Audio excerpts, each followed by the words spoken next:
Rebecca was a college student working the night shift at a small 24-hour diner on the outskirts of her sleepy town. The diner, aptly named the Midnight Grill, was a relic of the past, with its peeling neon sign and a jukebox that hadn't worked in years.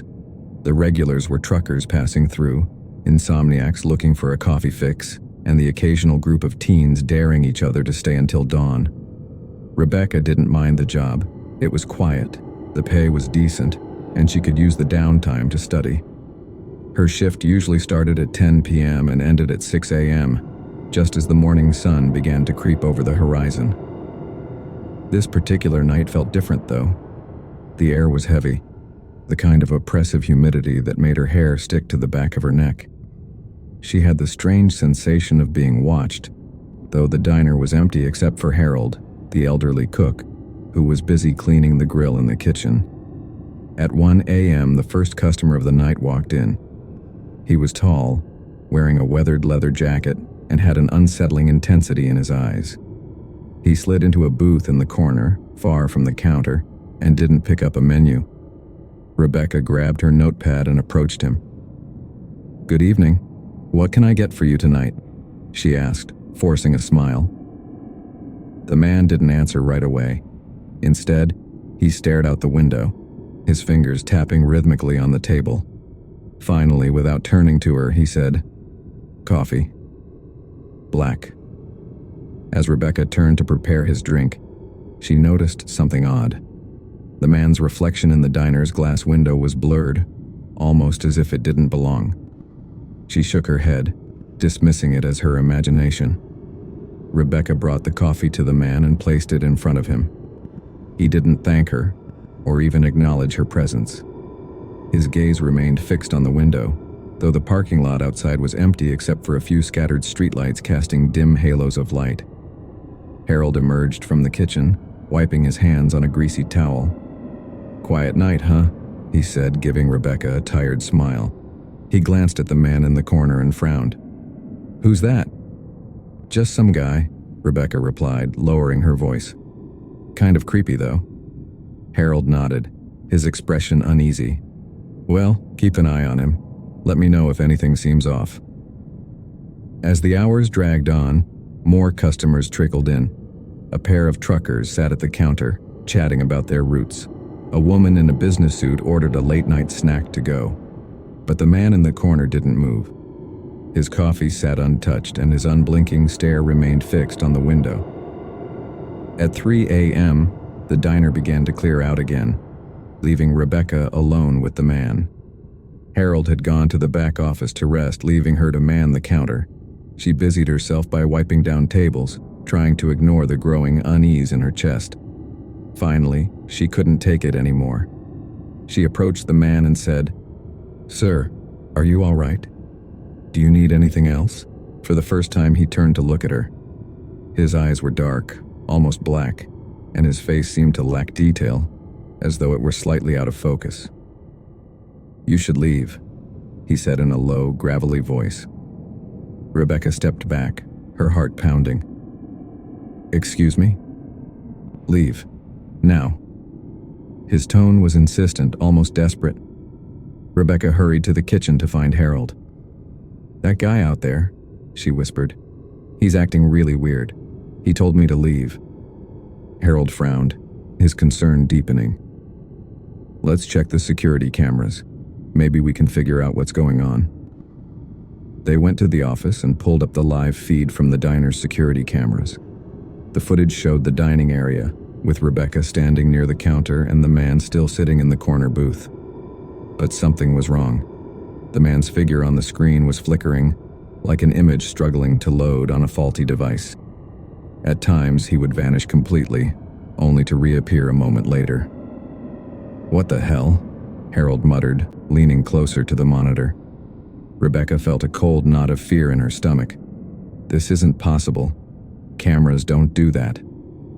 Suddenly the screen went black, and a loud static noise filled the room. Harold quickly turned off the monitor, his face pale. "I don't know what's going on, but we need to call the police." As he reached for the phone, the power in the diner went out. The hum of the fluorescent lights died, leaving them in complete darkness. "Harold," Rebecca whispered, her voice trembling. "I'm here," he said. "Stay close." From the dining area, they heard the screech of chairs being dragged across the floor. Then, the man's voice rang out, louder than before. "You should have left when you had the chance." Rebecca and Harold stumbled out of the office, using their phone flashlights to navigate the pitch-black diner. The man was no longer in the corner booth, but the air felt charged with tension, as if he were still watching them. "Where is he?" Rebecca whispered, her heart racing. Before Harold could answer, the jukebox in the corner crackled to life. A haunting, static-filled melody filled the room, its distorted notes sending shivers down their spines. "We need to get out of here," Harold said, grabbing Rebecca's arm. As they made their way toward the exit, a shadow darted across their path. Rebecca screamed and Harold swung his flashlight around, but there was nothing there.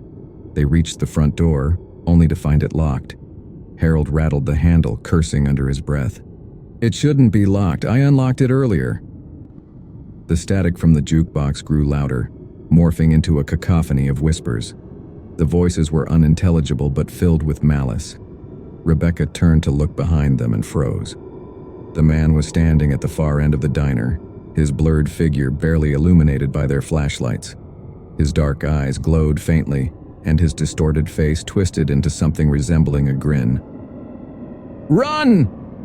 Harold shouted, pulling Rebecca toward the back exit. Rebecca and Harold sprinted toward the kitchen, their footsteps echoing in the eerie silence that followed the static-filled whispers. The back door was their only hope. As they approached, Rebecca felt the oppressive weight of the man's presence behind them, even though she didn't dare look back. "Move!" Harold shouted, throwing himself against the door. It didn't budge. Harold groaned in frustration, his hands fumbling with the latch. Rebecca shone her flashlight on the door, illuminating the problem. A heavy chain had been wrapped around the handle and bolted in place. "This wasn't here before," Harold exclaimed, his voice shaking with panic. The whispers began again, this time much closer. Rebecca turned and her breath caught in her throat. The man was standing just a few feet away, his blurred, unnatural form flickering like a malfunctioning hologram. His eyes seemed to pierce through her, freezing her in place. Harold grabbed a nearby frying pan and swung it at the man. The pan went right through him, as if he were made of smoke. The man tilted his head, a distorted chuckle emanating from his twisted form. Rebecca snapped out of her paralysis and yanked Harold's arm. "We have to hide." They ran deeper into the kitchen, ducking behind a row of metal shelves filled with canned goods and cooking supplies. Rebecca crouched low, trying to steady her breathing. The whispers grew louder, swirling around them like a cyclone. "He's toying with us," Harold whispered, clutching the frying pan like a lifeline. Suddenly, the shelves began to shake violently. Pots and pans clattered to the floor, and the air grew icy cold. The man's distorted voice rang out, echoing through the kitchen. "You cannot escape me." Rebecca knew they couldn't stay hidden for long. "We need to fight back," she whispered to Harold. "Fight back with what?" "He's not human," Harold replied, his voice filled with despair. Rebecca scanned the shelves and spotted a large container of salt. She remembered reading somewhere that salt could ward off evil spirits. It was a long shot, but they were out of options. "Take this," she said, handing Harold the frying pan. "Distract him." "What are you going to do?" "Just trust me," she replied, clutching the salt container. Harold hesitated but eventually nodded. He stood and shouted, "Hey, you creep! Over here." The man's flickering form turned toward Harold, and he began to glide across the floor with unnatural speed. Harold swung the frying pan again, and though it passed through the man, it seemed to slow him down for a moment. Rebecca took her chance. She ran toward the man, unscrewed the lid of the salt container, and threw a handful at him. The salt hit his form, and for the first time, he reacted. The man let out a distorted, ear-splitting scream as his body crackled and flickered violently. "It's working!" Rebecca shouted, throwing more salt. The man's form began to dissolve, his features warping into a swirling mass of shadows. The whispers turned into anguished wails as he disintegrated into nothingness. The lights in the diner flickered back on, and the oppressive atmosphere lifted. Rebecca and Harold stood in stunned silence, trying to process what had just happened.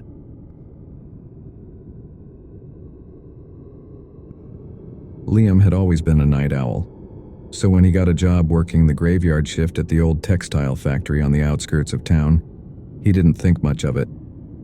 The pay was decent, and the hours fit perfectly into his schedule.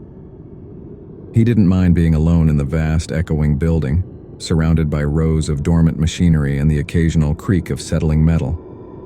The factory had a history, of course, most places as old as this one did. Decades ago, a fire had ripped through the building, claiming the lives of several workers. It was said their spirits never left, that strange noises and cold spots plagued the night shift workers. Liam wasn't superstitious, though. He figured every workplace had its share of ghost stories, and besides, he needed the money. The first few weeks passed without incident. Liam spent most of his time doing inventory checks, cleaning up loose threads and fabric scraps, and ensuring the machines were in working order. His favorite part of the shift was his midnight break, where he'd sit by the window in the break room, sipping his coffee and staring out at the empty parking lot illuminated by the pale glow of a flickering street lamp. But one night things began to change. It started subtly, an occasional clanking noise that seemed to come from the far end of the factory floor. At first, Liam dismissed it as the old building settling or the wind rattling the windows. But as the nights went on, the noises grew more persistent. On this particular evening, he was midway through his rounds when he heard it again. A loud metallic clang echoed through the cavernous space, followed by what sounded like a faint whisper. Liam froze, his flashlight beam trembling slightly as he scanned the room. "Hello?" he called out, his voice breaking the eerie silence. "Is someone there?" The only response was the faint hum of the fluorescent lights overhead. Taking a deep breath, Liam convinced himself it was just his imagination and continued his rounds. But the feeling of being watched lingered, sending a chill down his spine. Around 2 a.m., Liam returned to the break room for his coffee. The warm drink usually calmed his nerves, but tonight, even the rich aroma couldn't chase away the unease gnawing at his stomach. He glanced at the security monitors mounted on the wall, which displayed various angles of the factory floor. That's when he saw it. On one of the screens, a shadow moved between the rows of machinery. It was quick, barely visible, but unmistakably human-shaped. Liam leaned closer, squinting at the grainy footage. The figure was there for a moment, then gone, as though it had melted into the shadows. He grabbed the walkie-talkie from his belt and called out to his supervisor, knowing full well that he was the only one in the building. Mr. Grant, are you still here?" Static crackled on the other end before fading into silence. "Great," Liam muttered, his voice shaking. Deciding he needed to investigate, he grabbed his flashlight and headed toward the section of the factory where he'd seen the shadow. His footsteps echoed loudly in the empty space, amplifying the sense of isolation. When he reached the area, there was no sign of anyone. He checked behind the machines, under the tables, even in the small storage closets, but everything was as it should be. As he turned to leave, he heard the sound of footsteps, slow, deliberate, and far too close for comfort. Liam spun around, his flashlight beam slicing through the darkness. "Who's there?" "This isn't funny." The footsteps stopped, and the silence that followed was almost deafening. Then, from somewhere in the shadows came a low, guttural laugh. Liam bolted upright, his heart hammering in his chest. The text was impossible. He hadn't shared his number with anyone at the factory except his supervisor, and Mr. Grant definitely wouldn't send something so cryptic. He decided he'd had enough. It didn't matter if he got fired, he needed to get out of this place. Grabbing his belongings, he hurried toward the main exit. The factory was eerily silent, the usual hum of machinery replaced by an oppressive stillness. But as Liam reached the door, he realized it was locked. Frantically, he tried the key he'd been given, but it didn't work. He rattled the handle, kicked at the door, even shouted for help, but it was no use. It was as if the factory itself had decided to keep him inside. A faint noise behind him made him freeze. It was the sound of footsteps, slow and deliberate, echoing through the empty space. Turning slowly, Liam saw the shadowy figure again. This time, it wasn't standing still. It was moving toward him, its head tilted at an unnatural angle. "Why are you here?" the voice echoed, louder now, filling the air with a chilling resonance. Liam backed away, his flashlight trembling in his hand. "Please leave me alone," he shouted, his voice cracking. The figure didn't respond. Instead, it raised an arm and pointed toward the center of the factory floor. Terrified but unable to ignore the gesture, Liam found himself walking toward the center of the factory. It was as if an unseen force was guiding him, compelling him to face whatever truth lay ahead. When he reached the middle of the room, he saw something he hadn't noticed before. A large scorch mark on the floor surrounded by a circle of charred debris. This was where the fire had started. The figure appeared again, standing at the edge of the scorch mark. Its voice was louder now, almost pleading. "Why are you here?" Liam suddenly understood. The spirit wasn't angry. It was trapped, reliving its final moments over and over again. "I'm sorry," Liam whispered, tears streaming down his face. "I didn't know. I didn't mean to disturb you." The shadow seemed to waver, its edges flickering like smoke. For a moment, Liam thought it might disappear altogether. But then the room filled with the sound of crackling flames, and the shadow lunged at him. Liam woke up lying on the factory floor, the scorch mark now gone. The building was silent again, and his phone's clock read 6 a.m. The shift was over. Shakily, he got to his feet and made his way to the exit, which was now unlocked. As he stepped outside, the morning sunlight felt unreal, like a dream he'd woken into. He never returned to the factory. When he tried to tell his supervisor what had happened, Mr. Grant dismissed it as stress-induced hallucinations. But Liam knew the truth, and every time he drove past the factory, he swore he could see a shadowy figure standing in the window, watching, waiting, asking its eternal question, "Why are you here?"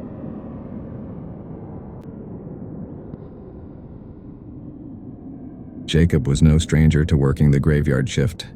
As a security guard for an abandoned shopping mall on the outskirts of town, his nights were mostly uneventful. The mall, once a bustling hub of activity, had been shut down years ago after a series of mysterious accidents. Rumors swirled about its haunted halls, but Jacob brushed them off as nothing more than urban legends. On this particular night, Jacob clocked in as usual at 11 p.m. The mall stood like a dark monolith against the cloudy sky, its cracked windows and faded signage giving it an eerie, lifeless appearance. He made his rounds, flashlight in hand, the beam cutting through the thick darkness. The quiet was comforting at first, but as the hours dragged on, a sense of unease began to creep in. The empty halls seemed to amplify every sound, the creak of the floorboards, the hum of the flickering lights, and the distant echo of his own footsteps.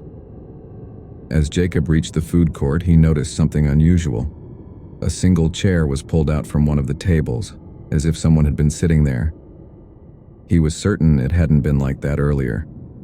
His brow furrowed as he approached the chair, shining his flashlight over the area. The air around him felt colder, and he couldn't shake the feeling that he was being watched. Deciding it was nothing, Jacob pushed the chair back in and continued his patrol. But as he walked away, a faint scraping sound made him freeze in his tracks. Slowly turning around, he saw the chair had been pulled out again. Jacob's heart raced as he stood rooted to the spot, his flashlight shaking in his grip. He scanned the empty food court, but there was no sign of anyone. "Is someone there?" he called out, his voice echoing in the cavernous space. Silence. He decided to check the security cameras in the control room. Making his way back, he couldn't shake the feeling of being followed. The sound of faint footsteps echoed behind him, but every time he turned, there was nothing. Inside the control room, Jacob locked the door and turned on the monitors. The grainy footage showed different parts of the mall, all seemingly empty. But as he cycled through the cameras, his blood ran cold. In the food court, the chair that had been pulled out was now surrounded by more chairs, all turned inward, as if forming a circle. The footage flickered, and for a brief moment a shadowy figure appeared standing in the center of the circle before disappearing. Jacob's stomach churned. Was it a trick of the light? Or was someone playing games with him? Suddenly, the radio on his desk crackled to life, a distorted voice breaking the silence. It wasn't any of his co-workers. The voice whispered, "Get out while you can." Determined to get to the bottom of the strange occurrences, Jacob decided to investigate. Armed with his flashlight and a metal baton, he ventured back into the mall. The hall seemed darker than before, the air heavier. As he passed by the old toy store, he heard faint laughter. It was high-pitched, almost childlike, but it sent shivers down his spine. Peering inside, he saw rows of dusty shelves filled with forgotten toys. One of them, a stuffed clown, suddenly fell off the shelf, landing at his feet. Jacob backed away, his flashlight beam trembling as it illuminated the clown's faded, grinning face. A chill ran down his spine as the laughter echoed again, this time louder. Further down the hall, he noticed a trail of wet footprints leading to the escalators. The prints were too small to belong to an adult, and they glistened unnaturally in the dim light. He followed them, his curiosity overpowering his fear until he reached the escalators. The escalator, long out of service, suddenly groaned to life. The mechanical hum filled the air as it began moving, the steps creaking under an invisible weight. Jacob watched in horror as the footprints disappeared midway up, as if whoever or whatever had made them had simply vanished. Jacob's unease turned to outright fear. His rational mind struggled to explain what was happening, but deep down, he knew this was no prank. Something malevolent lurked in the mall, and it wasn't happy about his presence. Making his way back to the control room, he saw shadows darting across the walls, moving too quickly to belong to any human. The shadows didn't follow the natural contours of the space, stretching and twisting in impossible ways. Inside the control room, the monitors began to glitch. One by one, the feeds cut out, leaving only static. The radio crackled again, the distorted voice now angry. "Leave, or face the consequences." Suddenly, the lights in the control room flickered and went out, plunging Jacob into darkness. He fumbled for his flashlight, his hands shaking, and when he turned it on, he nearly screamed. The shadowy figure from the security footage was now standing just outside the control room door, its form barely visible through the glass. It had no discernible features, just a black mass with glowing red eyes that seemed to bore into his soul. Jacob locked the control room door, but the figure didn't move. Instead, it simply stood there, staring. The temperature in the room plummeted, and Jacob's breath came out in visible puffs. Gathering his courage, he decided to confront the entity. He opened the door, flashlight aimed at the figure. "What do you want?" he demanded, his voice trembling. The figure didn't respond. Instead, it raised an arm, pointing toward the food court. Jacob's flashlight flickered, and when the beam stabilized, the figure was gone. Despite his fear, Jacob felt compelled to go to the food court. When he arrived, he found the chairs arranged in a perfect circle again. In the center was a single object, a photograph. Picking it up, he saw that it was a picture of a family, a man, a woman, and a young boy. The boy's face was eerily familiar. It was the same child whose laughter he'd heard earlier, the same one who'd left the wet footprints. Before he could process this, the chairs around him began to move on their own, scraping against the floor with an ear-splitting screech. Realizing he was outmatched, Jacob ran. The mall seemed to come alive around him, shadows reaching out like tendrils trying to grab him. He stumbled and fell, the photograph slipping from his hand. The distorted voice echoed through the halls one last time. "You were warned." Jacob managed to escape the mall and didn't stop running until he was back at his car. He quit his job the next day, refusing to set foot near the mall again. Weeks later, he learned the truth. The photograph he'd found belonged to the family of a boy who had died in the mall years ago in a tragic accident. Some said his spirit never left, protecting the mall from intruders. But Jacob knew better. The boy wasn't protecting anything. He was keeping people out, for their own good.